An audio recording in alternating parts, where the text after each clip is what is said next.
And how are we feeling ahead of this one on Saturday night? How's the body? How's the mind? Hello, I feel good.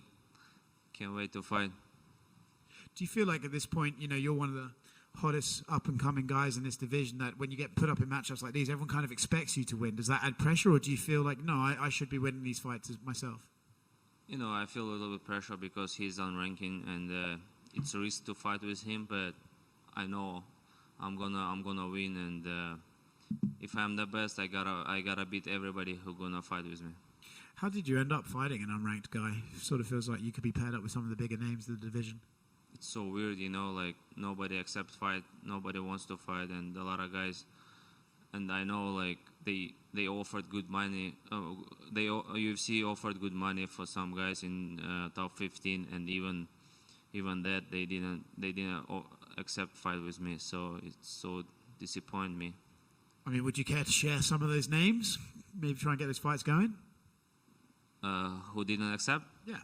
Grant Dawson first, and Hooker second, and two that definitely. When you hear these guys didn't accept a fight with you, does it make you kind of want to fight them more, or do you think, okay, well, no, we won't bother then?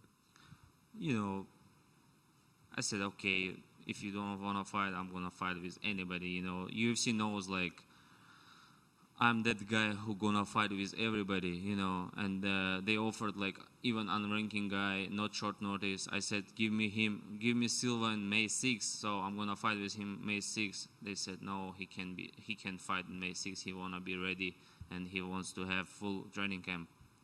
I said, okay, doesn't matter. Let's have all training camp, like full training camp, and fight with me. So, and I gotta keep winning, and one day, I'm gonna be #1 contender. So, and I wanna you guys put me. I'm gonna knock him out this Saturday and put me on top 5 because it's not my bad. Last time I fought with Damir Ismagulov is toughest fighter in our division. I won him, and you didn't even like put me on one number high, like I stayed in the same position. I was number 9, I stayed in number 9. It's like crazy. So it doesn't make sense to fight like this. So if I'm gonna fight this, if I'm gonna win this Saturday, I'm gonna stay the same rank. It doesn't make sense, but you guys gotta understand, you gotta like understand, like you gotta put me on top 5 because it's not my bad. I'm curious, I think most people who watch the sport can see you're obviously very, very talented. So does it frustrate you a little bit that you're not able to get up those rankings and get those fights? It's kind of stalling your career, right? You want to be up there at the top, and you're like, well, how can I not be? Is that not annoying? Yeah, I waste my time. So I just fought with Damir. He's a tough opponent. I thought, if I'm gonna beat Damir, he's 5-0 in UFC. He didn't lose maybe 10 years or 8 years, and I beat him, and nobody talk about that, and I was disappointed, and I hope after this fight, I'm gonna get top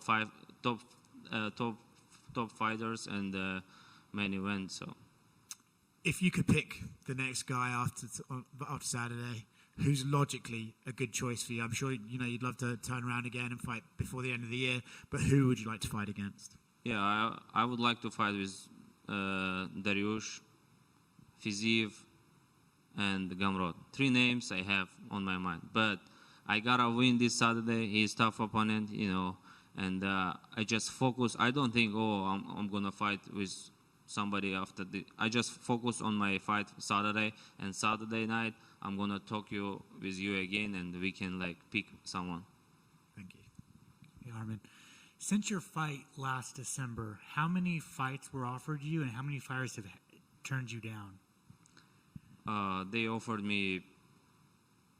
I was supposed to fight with Maikana, so it was good fight, main event. He's top 15. He got injured, and then they said you're gonna fight probably April 28th if we find someone. I said okay. I still was cutting weight, and then they said, we're gonna find someone, maybe Hooker, main event in May 6th. I said okay, and still I was waiting for that day, May 6th. And then they said May 13th probably we could find someone. I said no way. And if you can find May 6th, how are you gonna find May 13th? So, and then they just said June 17. So, and like they offered me a lot of different names. Probably this guy, probably this guy, probably this guy. We are waiting for Hooker. We are waiting for Drew Dober. We are waiting for Grant Dawson. These three names they offered me. I said yes, yes, yes. So they know, like, I didn't say no. I'm not gonna fight it, Drew Dober, or I'm not gonna fight with this guy. So, and I thought like maybe Bobby Green gonna accept that fight, and I said my manager after when he won, like not won, but his fight was canceled. Like, what happened? Like, he threw No contest. no contest. I said, oh, okay, he wants like he wants money, maybe he gonna accept that fight, and I'm gonna fight. And even him, like, he said no. What can I do? Like, How disappointed were you that the Moicano fight fell through? It was another main event for you, a UFC veteran, a big name, someone that has a lot of hype right now. It got canceled. Your fight got canceled. How disappointed were you?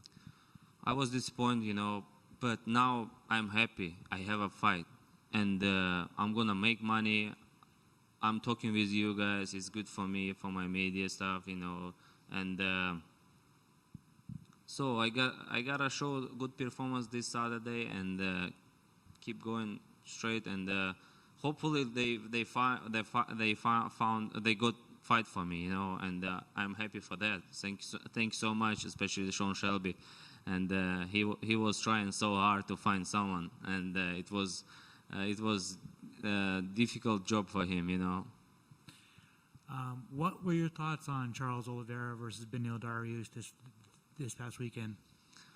I thought the Dariush gonna win for sure. I thought he's in good shape. It his last chance, on his life, I think, to be a champion, to fight with Islam Makhachev. Because if he won, he could fight with Islam Makhachev, and now he lost, and to go on the top, like to fight, to be in contender, it takes like 2 years, maybe 1 year and a half, and he's not young like me.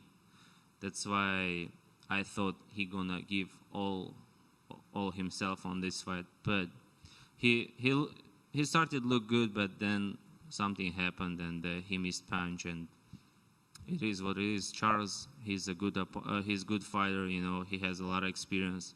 He has a patience, and it showed like what level has Charles, But for me, Charles is a present. I'm gonna smash him easy, because his style, for me, it's the best style. I heard someone say that you would like to win on Saturday and then turn around, fight in Abu Dhabi, so that your parents and family can watch you fight? Yeah, nobody can come from Russia here. My all relatives, my all parents, friends live in Russia. To get in UFC, it's so difficult to get visa, and like my father never been in US, so. And I want to fight in Abu Dhabi.